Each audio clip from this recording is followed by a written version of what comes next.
Hey guys, so for today's video, I have another Tested Thursday. I've been loving doing these and you guys seem to be enjoying them. We have the new, like fresh on the market. It actually just launched this weekend on Sunday, I believe. This is the new Tarte Clay Stick Foundation. So I also tried it as a cream bronzer too, so you guys will see that in the video. But pretty much in this video, I'm gonna go through the claims of this foundation. I also show you guys how I apply it for the first time, my first impression.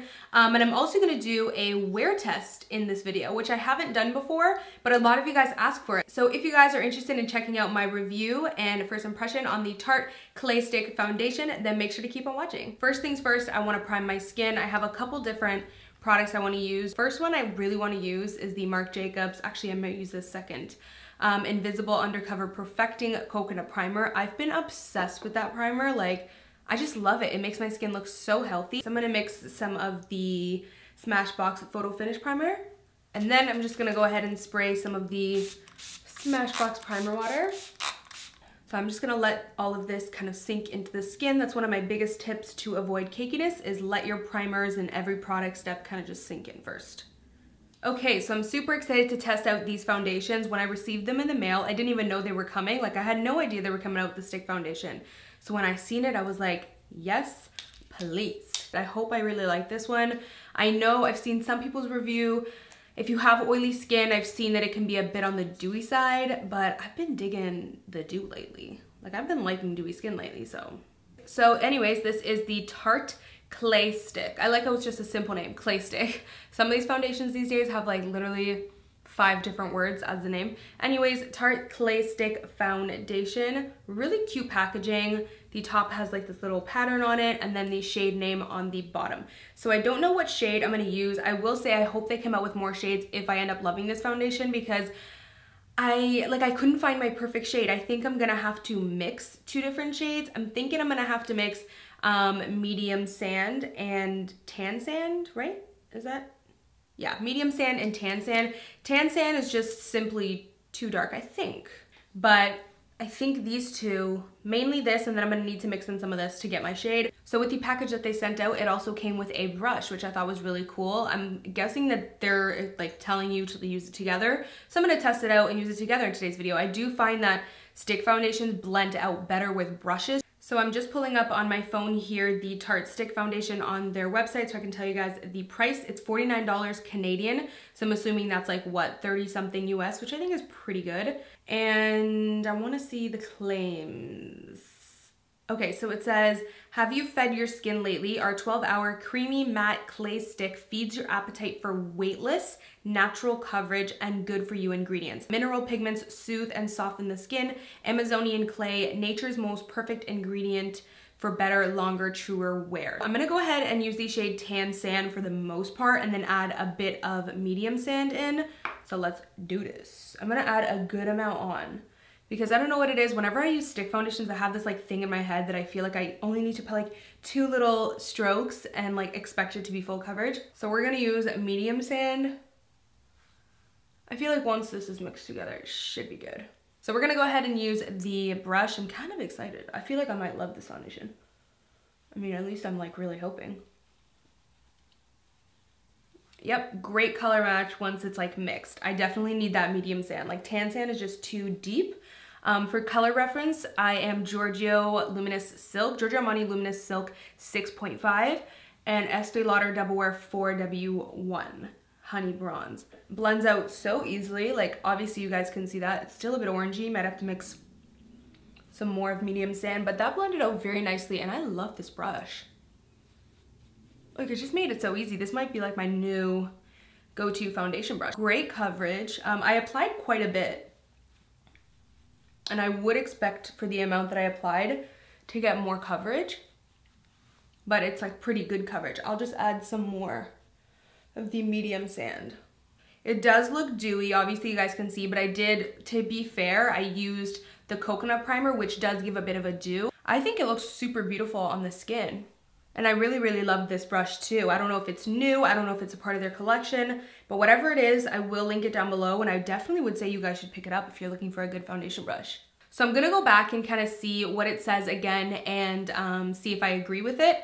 So I realized I missed a part. It says product performance. It says a buildable powder to liquid formula. I don't really get the whole powder to liquid thing. It just seemed like a full-on cream formula to me that melts into your skin. It definitely melted into the skin, like super creamy and like buttery, blended very nicely. For medium to full coverage, I do agree it is pretty medium to full. I'm able to get a pretty good full right now with like a little bit of a second layer, leaving a natural finish, pretty natural finish that looks and feels like your own skin. Micro and encapsulated powders that burst with your body. Heat to keep you shine and cake free. Cake free, I can see that because it doesn't look cakey at all. The vegan formula features antioxidant vitamins like vitamin C, E, and Amazonian clay, a total skin balancing powerhouse that hydrates or mattifies depending on your skin type. So this is actually pretty much marketing saying that depending on your your body and your skin type, it's going to recognize if you have oily or dry skin, and it's either going to give you a nice bit of a dew if you have dry skin or a mattifying look if you have oily skin. So here's the shade Tan Deep Honey. Really nice bronzer shade. I love this color, so pretty. And that, oh my god, like this foundation just blends into your skin. Like it really does melt into your skin. And it makes it so easy to work with as a cream bronzer. Because cream bronzing can be a little bit, you know, like I've worked with products before that's like a bit patchy. And this just doesn't do that because it blends in so well. Look, like I barely had to even blend that much.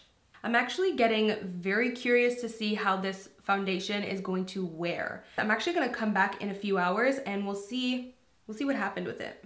Okay, so I just finished my makeup and I wanted to give you guys a little check-in because it's been about 2.5 hours since I filmed my last clip because I was filming this tutorial and it just took super long. I mean, it's a pretty glam makeup look, so it took long. I filmed the first impression on this foundation around 10 a.m. I'll show you guys the little time.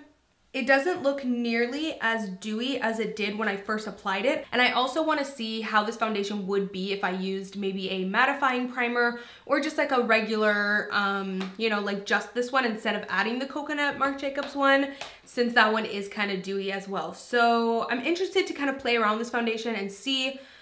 But yeah, it's not nearly as dewy. My products applied beautifully. My concealer applied, like everything I'm really happy with so far. I'm just kind of curious to see how it's gonna wear, if it's gonna wear good. Also, I didn't apply a lot of powder. I literally applied the tiniest amount. So I guess we'll see how long wearing this foundation really is. I am gonna check in a few hours and kind of give you guys my final opinion on how it wore. Hopefully, it wears nicely because I am really liking it. So I will probably be back in a couple hours, maybe before I cook dinner or something like that. Okay guys, so I am back. It is now 5:34. So it's been about 7.5 hours since I initially applied this foundation. And I will say I'm pretty happy with how long it's lasted. I mean, like I've mentioned to you guys, my makeup, I already took off my lashes and I ate some pasta. Other than that, like the actual foundation, I feel like it looks pretty good. I'm actually gonna get a bit closer so you guys can really see. Well, damn, my nose is pretty oily. But I will say I have like a really big softbox lighting like right there. So it's kind of emphasizing it, but if I can just kind of shadow it, then you guys can see that's how it looks in person. So I will say, yeah, like my nose on the side is pretty oily. This is highlight. I purposely did not apply any highlight to the center of my face, like over here on my chin and forehead, so you guys could see truly how it is. Yeah, other than that, like I feel like the foundation wore really nicely. My bronzer is still on really nicely. I mean, I'm like really shocked. And the only thing I can see is the like, you know, some oiliness around my nose, which happens with almost every single foundation, even if I set with powder, and I only set a tiny bit with powder. Yeah, so that's pretty much it. Just a little bit of shine and oiliness right in this area. Again, that happens all the time. Other than that, this foundation wore so well on me. It actually settled down to be quite like a natural finish, like not overly dewy, especially after I finished my full face makeup. Even before I like I barely even powdered it. So I know it's not really because of that. Yeah, I don't find it to be overly dewy once my makeup is complete. I'm actually really loving it so far. I'm excited to test it out. with different primers and kind of like different powders and different brushes and sponges and just really play with it. And then I will kind of give you guys my updated thoughts in a my May favorites and regrets, definitely. But yeah, that is pretty much my thoughts so far on this foundation. I really hope you guys enjoyed this video. Let me know if you enjoy me coming back to check in and do a wear test. Don't mind me, I'm like wearing my baggy house clothes t-shirt. So if you do enjoy these wear tests, please make sure to give a like, thumbs up, and I will definitely keep doing them for foundations, or maybe if you guys want other products, let me know. Thank you so much for watching, and as always, I will see you guys in my next video. Bye guys. Mwah.